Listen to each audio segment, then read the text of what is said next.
You gotta be bad, you gotta be bold, you gotta be wiser. You gotta be hard, you gotta be tough, gotta be stronger. Fight for what you want to do. If you're not happy, life is too short.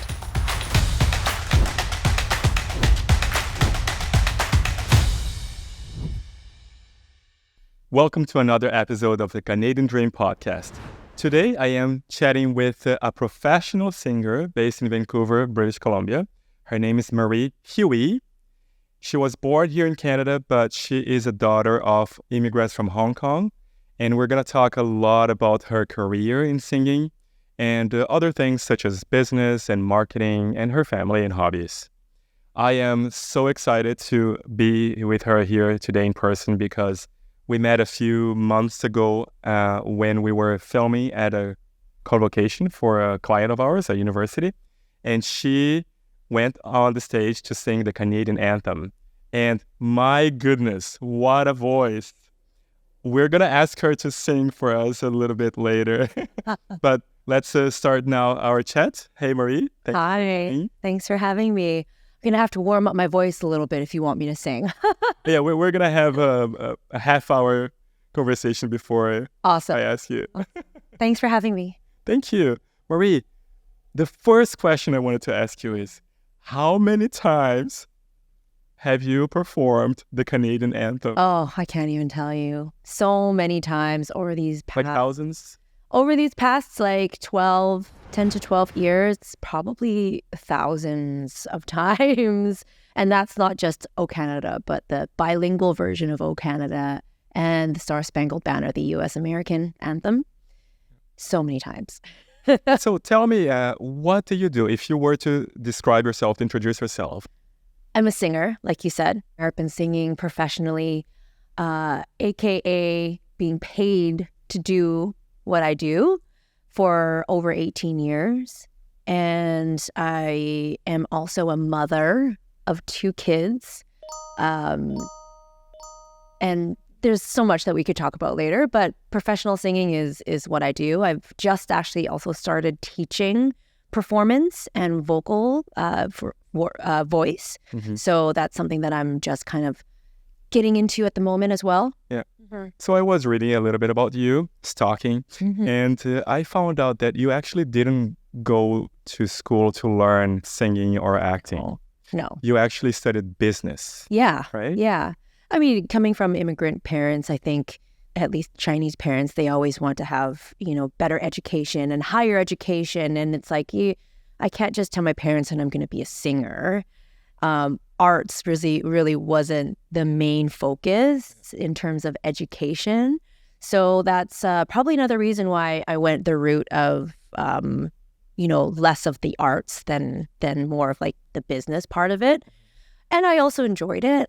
I enjoyed my marketing class when I was in high school. And so shout out to Brent Watson. He was a really big inspiration for me to go to BCIT. And so I got my business degree there with a focus in marketing. After that, I pivoted to real estate. And so that's not as a realtor. Not as a realtor, but more so real estate marketing for developers. So you studied business and then you started working first in marketing. Mm-hmm. That's right. Yeah. But this whole time, the majority of the time I was actually working, I was also singing. And I spent a good amount of time in Macao. I'm not sure if you know where that is.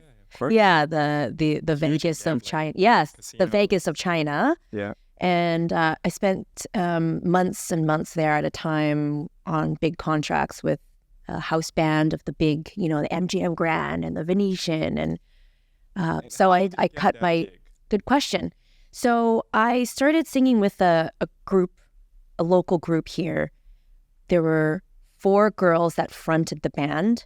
Really cool. And then a full band with horns, like trumpet, sax, trombone.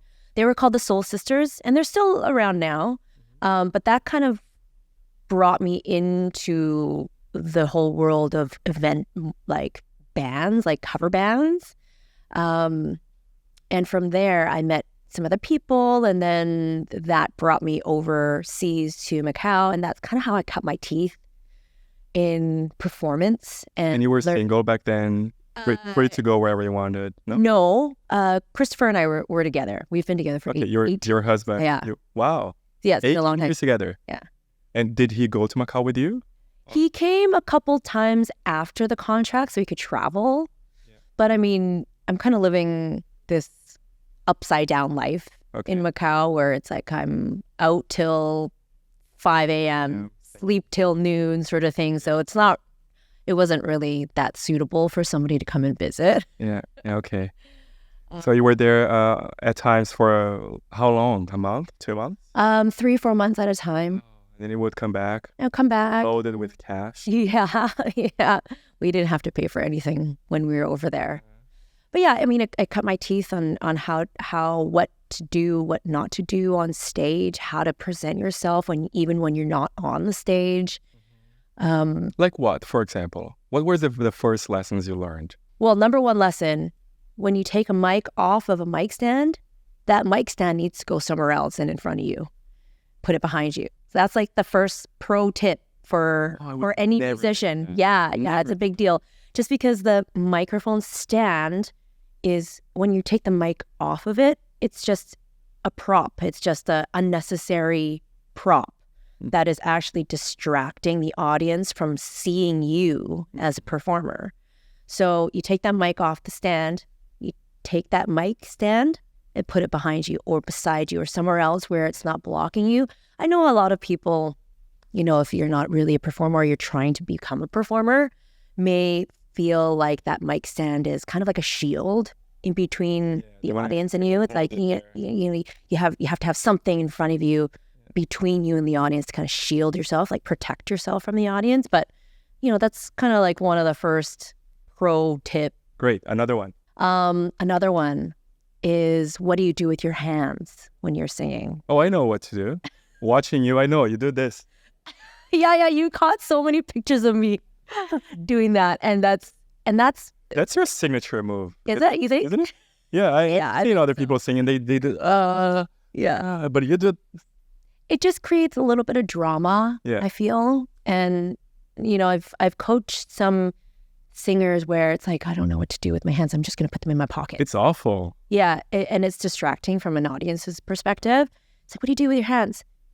Use your hands to create the emotion. Yeah. And the drama in the song, the dips and the highs and the lows. Like, how do you do that? Mm-hmm. So that's kind of what I'm trying to teach with my students now. Okay. Yeah. So first, hide the stand or get rid of it. Get rid of it. Second, do something nice with your hands. Yeah, hands, eyes. Where are you looking when you're performing? I tend to scan the crowd, and I actually got caught scanning the crowd once when I was singing for the White Caps. Maybe this can be a story for later, but I caught myself scanning. I'm singing the anthem, "O Canada," at the White Caps game, scanning the crowd. And all of a sudden I see somebody, I pinpoint out somebody that I know that I haven't seen in a long time. And I caught myself, it was such a moment of like, oh my God, I stop thinking about something else. Think of what you're doing. Concentrate on the task at hand. And I almost kind of sang the wrong word. Yeah. And that was really scary because that's never happened to me before. But yeah, that was so scary. Instant sweat. So what's the best thing that a singer should do? Scanning, just going from left to right or right to left? Is that what you do? If singers are really uneasy about looking into people's eyes, because when you look in somebody's eyes, you kind of assume judgment. Yeah. So first of all, I've gotten over that. I don't care what anyone else thinks about me anymore. Because I'm true to myself and I know my value. So I can look in your eyes when I'm singing, and I don't really, even if you're thinking badly about me, it doesn't matter anymore. Yeah, that doesn't matter anymore. Yeah, even if you boo me, hey, I'm here doing something that, a lot of people might want to do in my shoes or appreciate. But if you're not quite sure about looking in people's eyes, look somewhere else on their faces or look above their faces. But is it better though to keep moving your eyes or to look in one direction? I would say move the eyes. Yeah, so that it kind of acts like you are looking at the audience and engaging with the audience. That's a key factor, is engaging with the audience. So by me looking at you in your eyes, I'm engaging with you. And what do you do too? You look at people and you smile. Oh. Yeah. Hi. Yeah. It's And almost like you're greeting everybody before you start. exactly 100, maybe not 100%, 99.999% of the time, if I look at you and I'm singing and I smile, you will smile back at me. Yeah. And maybe that's another thing I need to talk to my students about, is that when you smile at somebody, someone's going to smile back at you, which brings you more joy and creates more comfort in what you're doing. Yeah. It's just a lot.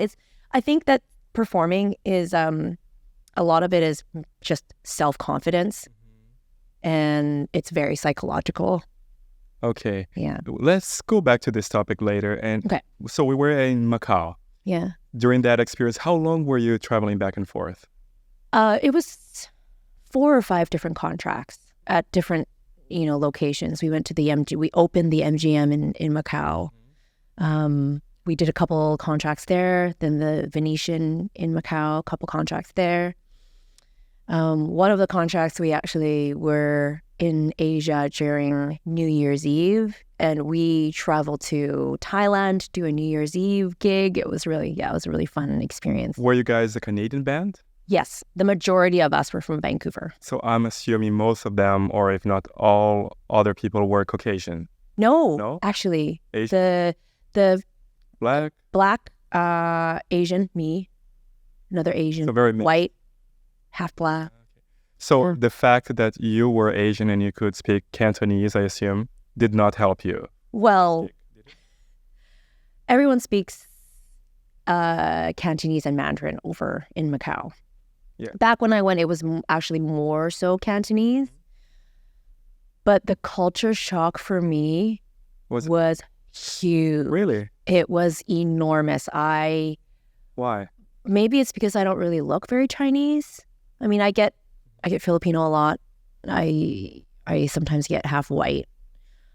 But and I was brought up here. I was born and raised here. Yeah. So the culture over there is so drastically different. And so I was kind of caught off guard, because I was like, okay, I'm going to go to China and I'm going to be comfortable because I'm Chinese. I can understand a little bit of Cantonese. I don't really speak very much, unfortunately. I have to work on that.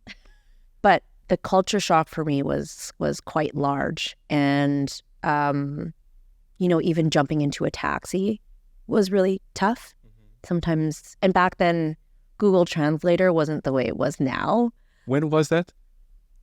15 years? I was 20. So, yeah. 20 years ago. Yeah. Okay. So how long did you keep doing this for? Until I was about 25. So about 5 years. Yeah. Okay. Then there was a day when I know in March 2011, what happened that day in Vancouver?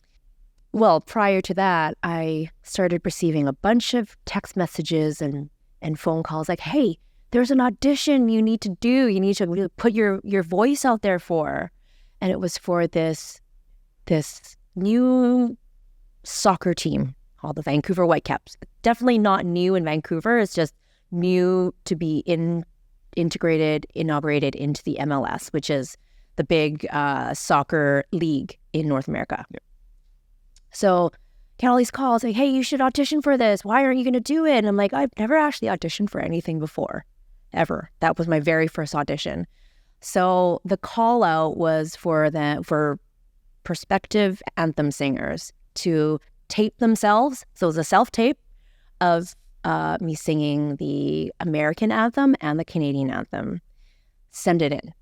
And I received a call back, which was great. I was like, I've never actually done this before, so let's go. Let's do this. Yeah.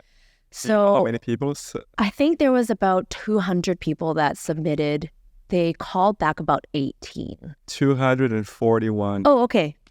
Wow, you had that written down? 241 submitted. 241. You got called. I got called, which was, good. Those are good odds. And so we all arrived at Empire Stadium, which was a temporary stadium for the White Caps to play in as BC Place was being renovated. And I have very fond memories of Empire Stadium, by the way. It was an outdoor stadium. I don't know if you ever saw any pictures of it. Outdoor stadium. And when you're on one side of the stadium, you're overlooking the North Shore Mountains. And the games are, summertime, let's say 7 o'clock. The game doesn't end until 9. And that's when the sun is just setting. It was so beautiful. I have very, very fond memories of that place. And actually live close by to Empire Field now, which is, they've taken all the stands out and stuff. It's PNE. It's near for the people who don't know Yeah. what we're talking about. So we go to Empire Stadium, and they have these portables, like rooms, portable rooms. And I step inside one, and the energy, the nervousness was so palpable. Like you could just feel like just cut right through the nervous feelings, like the energy there. And it was cold too. It was freezing cold. It was so cold in there. We were outside. Yeah, we were outside. And a few other people competing for the same thing. Yeah. Everybody was nervous, right? Everyone was nervous. And I didn't show up nervous because I had already sung the anthem a few times prior to that in front of people. Nothing as big as the White Caps. But there were people there that were still trying to learn the words. Oh, gosh. Like they had their sheets printed out, like trying to memorize words. And I think even a few of them had brought their lyrics into the audition process. Oh, gosh. And it was like, no, that's not how you audition. Let me show you. So do you remember when you got called? Yeah, I remember. They wanted us to sing the American anthem first. Yeah. So each person, one by one, would get taken out of a holding portable into another portable. And I remember this. It was just so exciting. I walk in, and all of a sudden, all of these cameras are pointing at my face, lights everywhere, bunch of photographers, videographers, and then a panel of judges. And Bruce Allen was one of the judges. I'm not sure if you know who Bruce Allen is. He is the manager of Michael Bublé, Bryan Adams, a host of other Canadian acts. Yeah, it was pretty cool. Another one was Kid Carson. Yeah. Back then, he was a big deal. And then a couple others from the White Caps. Wow. And I remember standing on the circular stage with a microphone. And I just sang like I always do. I wasn't crazy nervous, but it was just all these cameras pointing at me. Yeah. It was super exciting, and it was like jarring almost, right? And then I enjoyed it. I enjoyed it. Yeah. It wasn't like super frightening for me. For you, it was, whoa, this is cool. Yeah, it was more so, awesome. Wow, this is amazing. And it showed. Yeah. So, long story short, 5 of us got asked to stick around afterwards. We all... Semifinals. Yeah, the semifinals. And later on, they had done this video montage, and they branded it like the White Caps Idol. It's on YouTube somewhere. Yeah, okay. So it was kind of like Canadian Idol or American Idol. Yeah. Anyway, so they got each of us to sing the Canadian anthem on the field. And then they made their decision, and they brought down a jersey and a scarf, and they got us all to huddle kind of in a circle. And then they announced their decision, and they chose me. Oh, what did they say? It's in the video. I should probably watch it again. But they said, thank you so much for the rest of you for coming. We made our decision. The official White Caps anthem singer is Marie Hui. And they gave me the jersey, each gave me a hug. And I was like, wow, this is amazing. When you look back, that was 12 years ago. It's actually the year I came to Canada. Oh, wow. 2011. Around that time. I came in March or April, same time. Looking back now, how meaningful was that day in your life? Oh, looking back, it was very meaningful. I mean, I'm one of the kind of most celebrated anthem singers in Vancouver now, all because I auditioned for that.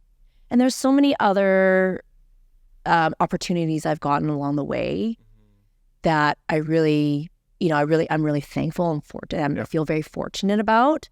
But I think that all of that kind of is because of that one audition tape that I sent in. And the direct result from that, say, contest was that you became the official anthem singer for every single game for the White Caps for probably about 5 years. Wow. Yeah. Here in Vancouver or anywhere? Here in Vancouver. Here in Vancouver. But I have sung for the White Caps in Seattle. Yeah, and that was the biggest day, wasn't it? Well, 67,000 people? I would say that my biggest audience for anthems probably would be the Seattle Seahawks. Yeah. Football's a big thing in the States. What I also read is that it's very challenging to sing the American anthem. It's more challenging. Why? Well, I know nothing. My name is Elton because of Elton John. I am a horrible singer. I love Elton John. I've always been horrible. I used to play the guitar and I quit because I couldn't sing along. You know, my voice was so bad. But I love music. We can work on that though. Oh, we can? Yes. Okay. We can totally work on that. You I think well, if I think that everyone there's a fix for this. Good. So Marie, why is it so challenging? Explain the nuances of singing, the tones. You call it, I think you mentioned in an interview there were 14 semitones in the American anthem. Well, the American anthem there's more lows and highs. So you have to really pinpoint where you're going to start the song because the song will take you to a higher note. And some people just don't have that range. Can you give me an example? I know that I can't start, oh, say, can you see? I can't start there because it will go up even higher. And my optimal note doesn't live up there. So where do you start? I usually start around here. Oh, say, can you see? Did you hear the difference? It just sounds so good. Oh, you were, okay, thanks. But yeah, I see the difference. And can you show what a bad performance would sound like? Like where the starting point would be? Yeah. If you don't do this right, this is what could happen. Yeah. And then we can edit and make it look like this is what you tried to do, right? This is going to go viral. I don't know. No. So, can you just show us? Yeah, so if you start really high, oh, say, can you see by the dawn's early light what so proudly we hailed the smileless lights gleaming, whose broad stripes and bright stars through the perilous fight. This is going to be way too high for me, okay? All the ramparts we watched were so gallantly streaming. Here comes. And the rockets like a lot of people can't hit that note. Is really, really high, and I would rather portray my voice in a lower key that actually sounds much better in that tone for my voice. Okay. Yeah. And then they can just increase the volume, right? Yeah, I guess. I mean, there are some videos out there that are like really, really, really bad examples of what you should not do when you're a singer and singing the American anthem. I think there was a guy named Glenn Lewis who started way too high and he couldn't hit the note and he just stopped singing. Yeah. So like I can force it out right now, but I would not do that to myself during game day.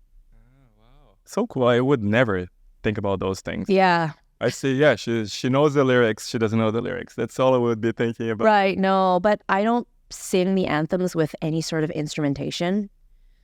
It's always a cappella. A cappella meaning no instruments, just my voice, for a specific reason. because I can change my first starting note to however my voice feels that day. So if I've had a couple gigs the nights before, and my voice is super, super, super tired, then I know with the American anthem in particular, I need to start lower so that my top note is not as hard to reach. Does that make sense? Yeah, it does. Yeah. And let's drink some water. Oh, yeah. Right? Yeah. Yeah. Hydrate. That's a big, big, big deal. Warming up my voice is the biggest deal. I want to talk about these things. Back to the question I asked many minutes ago. How many times do you think you have performed in the past, say, 12 years? That's I can't even tell you. At least once or twice a week. Yeah. Doesn't mean one anthem a week. No, Because a few weeks ago, we were working together and you were... I sang 6 anthems those 3 days. Within 3 days, yeah. Actually, I had 10 within the week. So I had a couple other things. You still play at a band. Yeah. So when you were playing at a band, you were not singing one anthem. You were singing for hours. I'm singing for hours. Yeah. And it's sometimes very heavy vocally on my voice. Yeah. Oh, there's so many questions I want to ask you. Okay. Including Mariah Carey and Whitney Houston. Yeah. Why those were your influences? Well, I heard the other day that what you listen to between the ages of 12 and 18 will stay with you forever. Yeah. Can you remember what you were listening to at that time? Yeah, I was listening. Oh, Whitney Houston for sure. Yeah. Michael Jackson. Yep. My goodness, Michael Jackson was huge for me. So during those formative years of memory and music, I listened to a lot of Mariah Carey, Whitney Houston, Boyz II Men. No, Tina Turner was a little bit older for me. Like the 90s era of R&B and hip hop is like my golden era for music.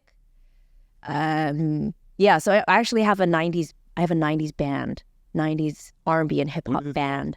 It's just called the 90s Crew. It was kind of more of a casual occurrence than anything that was prescribed. Yeah, okay. But we are actually performing a little bit more these days, and it's like strictly R&B and hip hop from the 90s era. So Marie, in a way, becoming the official anthem singer, was it great for your career, or was it also bad in any ways? No, it was 100% great. Oh, just great. There's no reason that it didn't bother you that you became the anthem singer. No, not at all. No. You still sing a lot, right? Do you compose?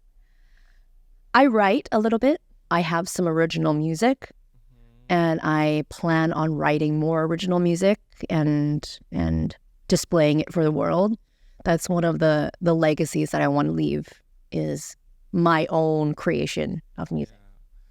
So many people want to be singers, want to work in the music industry, right? Sing or play, or etc. Mm-hmm.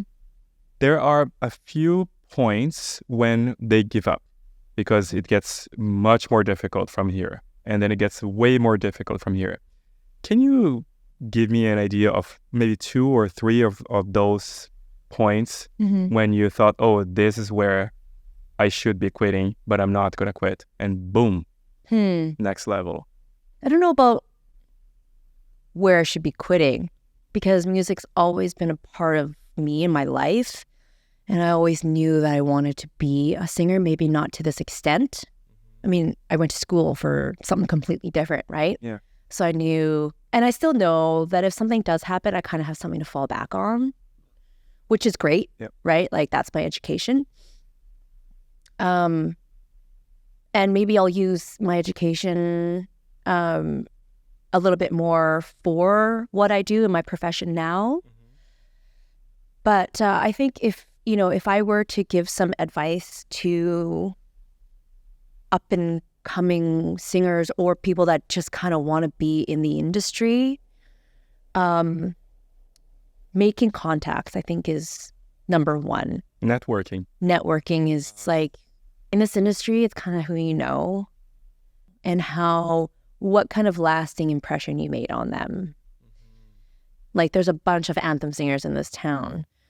But I have created some really good connections with agents, and which like that brought me to singing the anthems for University Canada West and meeting you and your team.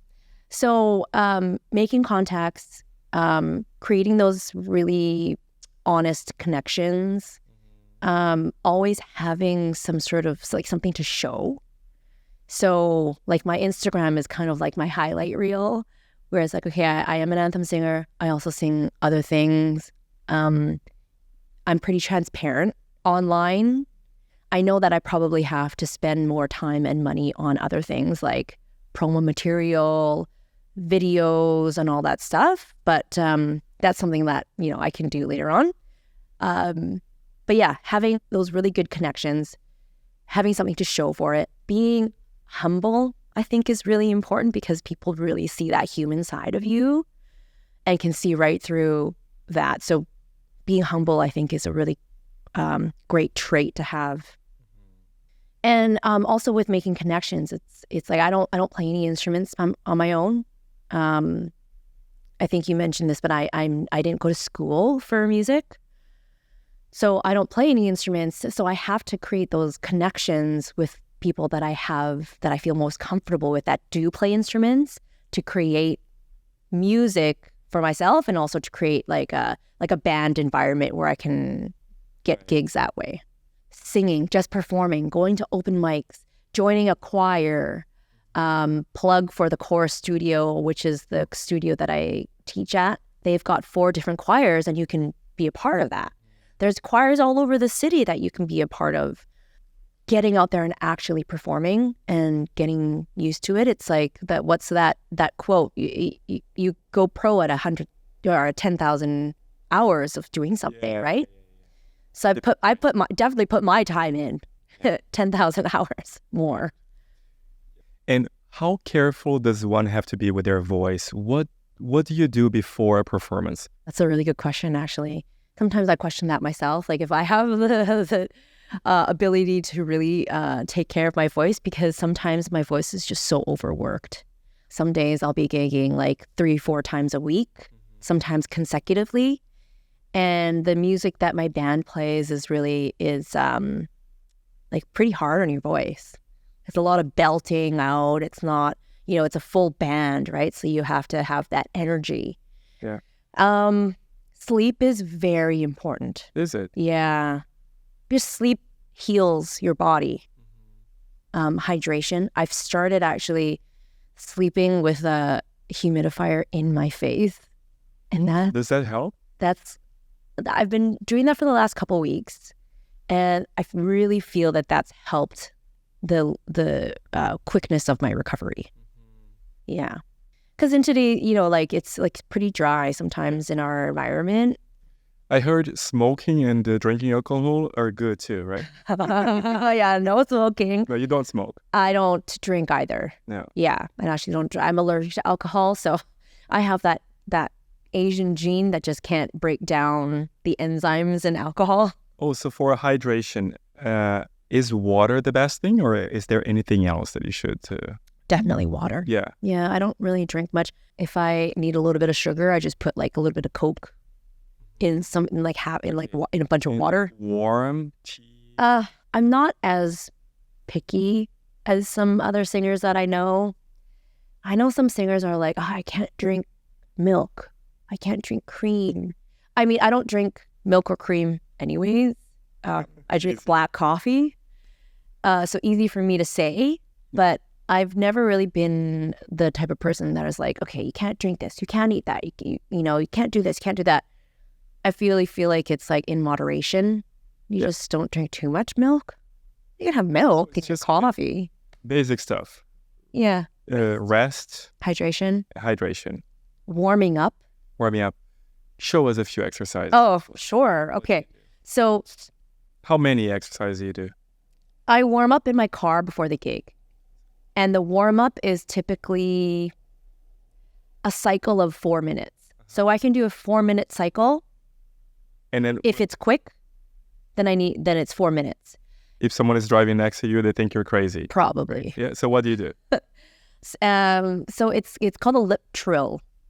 And some other singers have do the straw thing. I'm not sure if you've seen sometimes that you can warm up your voice with a straw in a glass of water. So you take a glass of water like this, put a straw in there, and then kind of hum.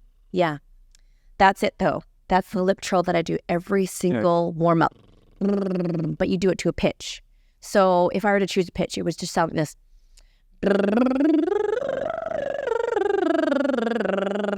Then you go up the scale. Okay. So a series of that with different scales of just the lip trill does wonders to my voice, for my voice. And I swear, once I started doing that, the longevity of my voice was just lengthened. It was incredible what kind of changes that made for me. So I really believe in that. That's pretty much about it. That's it. Just Yeah. Yeah. So I follow like a... That sound the same. Yeah. You did it. That's exactly Yeah, it. I did it. Easy, Exactly right? the same. Easy. Great. So I do like a 4-minute cycle through. So I'll do that maybe like 3 times. Okay. So tell me now about all the bands. How many bands are you currently attached to? Well, I've got my own band, which, I'll play some original music. Which is? It's the Marie Hui band. The Marie Hui band. Yeah. Who is in that band? It kind of changes from time to time. Mm-hmm. But usually you need a drummer? Yeah. You need... Drums, keys, bass, guitar, and then me. So that's typically it's 5. Then sometimes I'll add in a couple other singers to sing some music with me. Yeah. Sometimes I'll have horns, so trumpet and saxophone. I also play in the 90s band, which I talked to you about briefly, that we just strictly play 90s hip hop and R&B. And that's 3 singers. Are you guys friends? Oh, yeah. Yeah. Yeah. Oh, yeah. Yeah. How long have you known each other for? Well, the guy that sings in that band, his name is Doran. Doran. And he and I sing in another band as well. Oh, my God. And he actually lives in my basement. Oh. So we're really good friends. Hey, Doran, neighbors. Yeah. What's up, D? So, yeah, Okay, so these are 3 bands already. Yeah, 3 bands. That's the... And then I'll have another, there's a few others that are just one-off sort of things. We'll play, actually my favorite place to play live music. If it's not, a lot of the bands that I play in are private corporate bands. So we get hired to play for a corporate party or a wedding. But when I don't do that, the place that I love to play the most is at Gilton Company. It's a live music venue in Gastown. It's kind of underground, and it's a live music restaurant bar, and it's amazing. I've been singing there for more than 10 years, on and off. Can you invite me next time you go? Yeah, the next one that we just booked is in January 12th. Yeah, I'll try to come. And that's the 90s band. Maybe Aiden want to come with us. Yes, Aiden. Yep. Yeah. Thumbs up. Cool. There's 4 that you mentioned, right? Yeah, and then the other one, the big corporate band that I play in is called the Famous Players Band. Mm-hmm. And so, that's the Famous Players Band is the majority of my work with and they're phenomenal. Corporate stuff. I saw a little bit of Yeah. We just played the BC Lions halftime show. That was exciting. Oh, yeah. Yeah, that. I see, and the other players, they are at your level. They are really... Yeah. I wanted to know if you guys are friends or if you feel that there's a lot of people that are just waiting for you to get sick so they can step up. Oh, my gosh. I feel like this industry in Vancouver is very accommodating, very friendly, very supportive, at least from my perspective. If I'm sick, I know that I have somebody to call to help sub in for me. Yeah.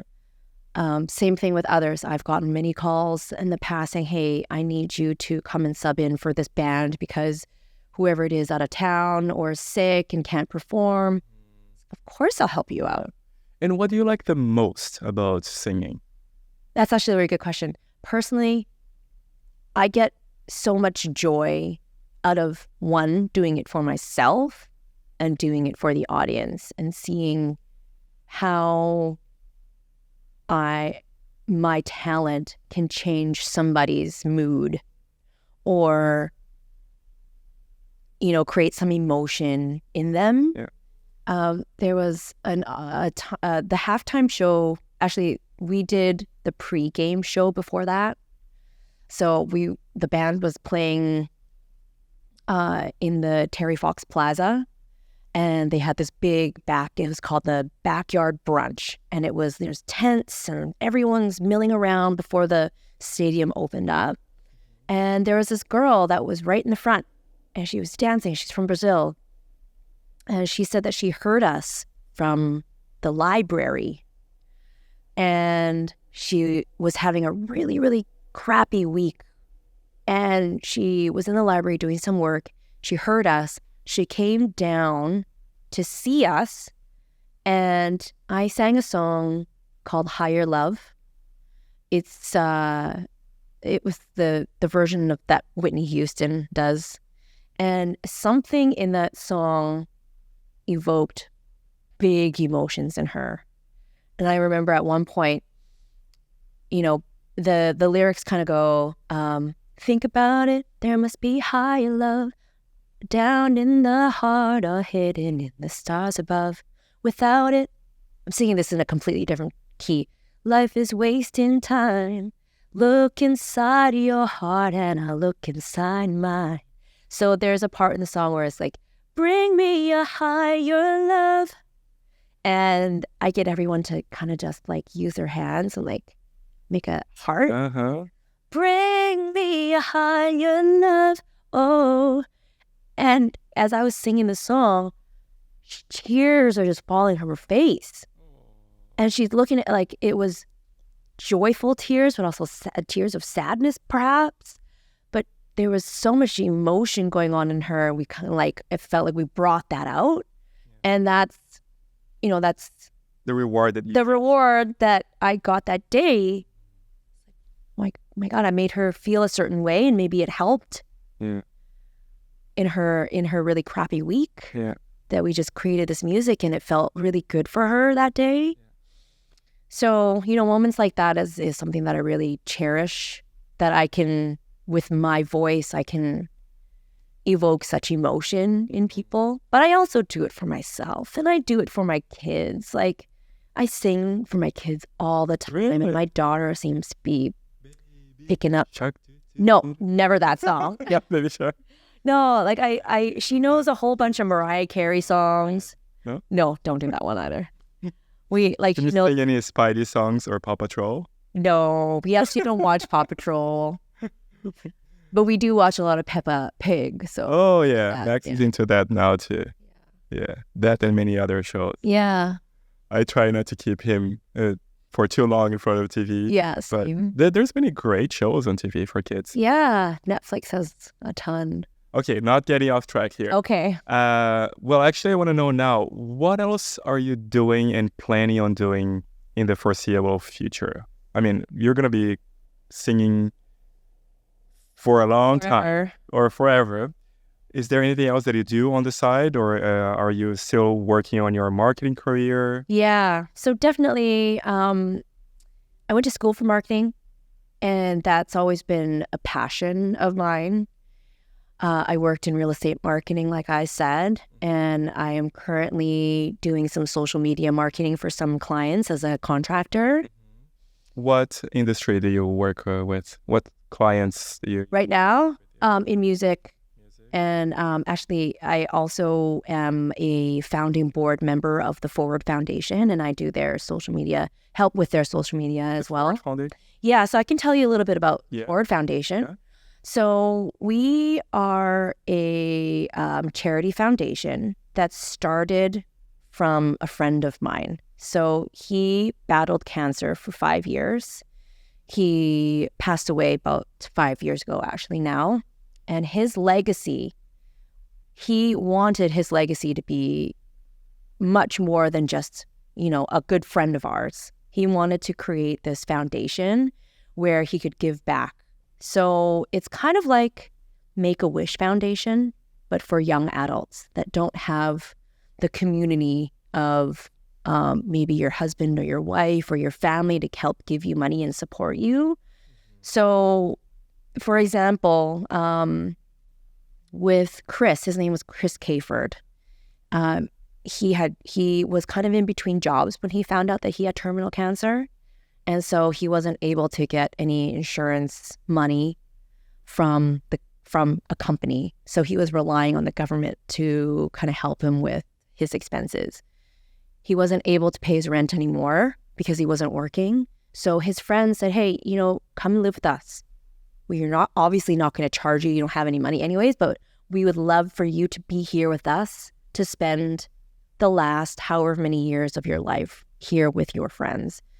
And you don't have any food for groceries? No, doesn't matter. We're going to provide you with all the food that you can never eat. You don't have any money for a trip somewhere because you've always wanted to go to New York. I took his passport and I said, let's go. And so for those young adults that don't have opportunities like that with their community, we kind of create that community for them. We create an experience for them to create a connection before they pass away. So a friend of mine, her name is Rachel, we actually have her experience happening this Friday. So she has an incurable cancer, and she is a co-owner of the Core Studio, and her ask from the Ford Foundation was to create a music video of her singing a song called Not Giving Up. So I'm actually a part of that choir. So we hired a photographer, videographer, and audio engineers to come into the studio and to film this music video for her as her experience to connect with the people in her community. We have funded a bunch of experiences in the past, and we just had our latest fundraiser gala, and we raised a whole bunch of money to continue our journey and our goal of helping young adults that have incurable illnesses. And how do people find it? You can go on to forwardfoundation.ca.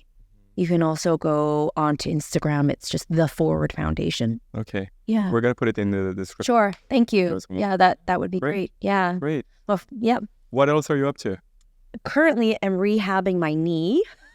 I have bad Muay Thai? Yeah, it was probably an accumulation of injuries, but I used to play a lot of sports, and I started to do Muay Thai because I just my knee couldn't handle the lateral movements of football or basketball anymore. But I injured it a little bit more, and so I'm rehabbing that and going to the gym a lot for my knee, which is completely foreign for me because I don't really enjoy going to the gym, but going to the gym has helped me a lot. I think exercising is such a big boost to my mental health as well. Yeah. I ride motorcycles. Obviously, we're in November now, so it's I'm a fair weather rider, so it's in storage. And you take care of Ronin and Rogue. Yeah. My two boy kids. And a girl, and they are turning 5. Turning 5 and 4 3. Yeah, 3 and almost 5. Yeah. Cool. And what does your husband do? He's a Vancouver firefighter. Wow. Yeah. Firefighter. So currently he is a training officer, but things could change in the next couple of days, actually. Great. Are you content with how things played out in your life? Absolutely. Yeah. I don't have any regrets. Didn't talk about your parents, but in short now, what was their journey coming to Canada and raising you and your siblings? Well, my parents came to Canada. They immigrated to Canada when they were in their mid to late teens, and they actually met at the University of Victoria. So they immigrated to Hong Kong. They came from Hong Kong, yeah. So they immigrated to Victoria. So I actually still have a lot of family there from my mom's side. And I mean, this is kind of kind of a typical story, I guess, for the Chinese population. They chose to, and I'm sure some viewers might relate, but some of my relatives chose to purchase corner stores, like convenience stores, and live above or behind the store. And so my family used to go to Victoria all the time just to visit family. And I have lots of memories of walking into the corner stores, picking out, candy from the candy aisle and going to the back, and that would be their house. And then, the little bell would ring when somebody came into the store to want to buy something. And then one of my cousins would just jump up and go back to the till and facilitate the sale. And then they would come back into the back of the house and we would just enjoy our time together. So really, fond memories of that sort of upbringing and going to Victoria and going for a visit. Yeah, and then I guess my parents met in Yuvik and they moved to Vancouver, to Richmond actually. I was born and raised in Richmond. And I have two brothers. One of them lives in Hong Kong and the other one was in New York and now is in LA. I love them. They are a big part of my life, and I wish they lived closer. Oh, yeah. My sisters, they also live in Brazil. Okay. I see them once a year, sometimes every 2 years. Yeah. And your parents, are they proud of you now? They are. It's actually quite funny. My dad is constantly trying to promote me. Like, not even promote, it's like being so proud and telling stories about me. It's like, oh, my daughter, do you recognize her? She sings the anthems for blah, blah, blah, blah, blah. And like, she sings and he's like always in his phone, like, oh, look at this photo. This is my daughter. It's really cute. Oh, nice. Yeah. What values do you want to pass on to your kids? That's a good question. Rogan Ronan. In a few years, gonna watch this, and here's what mommy wants you guys to learn. Be good people. Think of other people's feelings. When you commit to something, follow through. That's a big one. You say you're going to do something, you better do it. I totally agree. Yeah. Have empathy for those that need it. Fight for what you believe in. Fight for what you want to do. If you're not happy, life is too short. Life's short. Life is too short to not be happy. To not be happy. Yeah, I agree. Yeah. I sing, and singing brings myself happiness, brings me happiness. And that's and then I happen to make money doing it. So, like, I'm one of the very fortunate ones. Yeah. But, if something doesn't make you happy, work at it or find something else. Great. Yeah. I think that's a great way to wrap up. Thank you, Alton. We're going to put a lot of links in the description for this episode. It's going to be on, you might be listening to it on Spotify or Apple Podcasts, or you might be watching it on YouTube. And if you are watching this on YouTube, remember to share this episode, to like it, and to subscribe to our channel. We have had more than 20 guests. This might be the 23rd or 25th episode. Amazing. Yeah, so... Congratulations. Thank you. And thank you who are listening or watching this episode. Marie, it was a pleasure having you today. Thank you so much. I'm so glad I met you guys. Thank you. So before we go, remember, I was going to ask her to sing for us. Oh, here we go. Can we end with that? I've sung so many. Okay, what do you want? It doesn't have to be the anthem. Okay. How about this? Can you just sing maybe for 20 seconds one of your favorite songs? So this is a song that I sing to my kids because the message of the song, and I'm sure people will know the song. It's a very well-known song. the message of the song is just, it's so positive and so great. Okay. Just sing like a verse and a chorus. Listen as your day unfolds, challenge what the future holds. Try to keep your head up to the sky. Lovers, they may cause you tears. Go ahead, release your fears. Stand up and be counted, don't be ashamed to cry. You gotta be bad, you gotta be bold, you gotta be wiser. You gotta be hard, you gotta be tough, gotta be stronger. You gotta be cool, you gotta be calm, you gotta stay together. All I know is love will save the day. See you on the next episode. Thanks, Elton.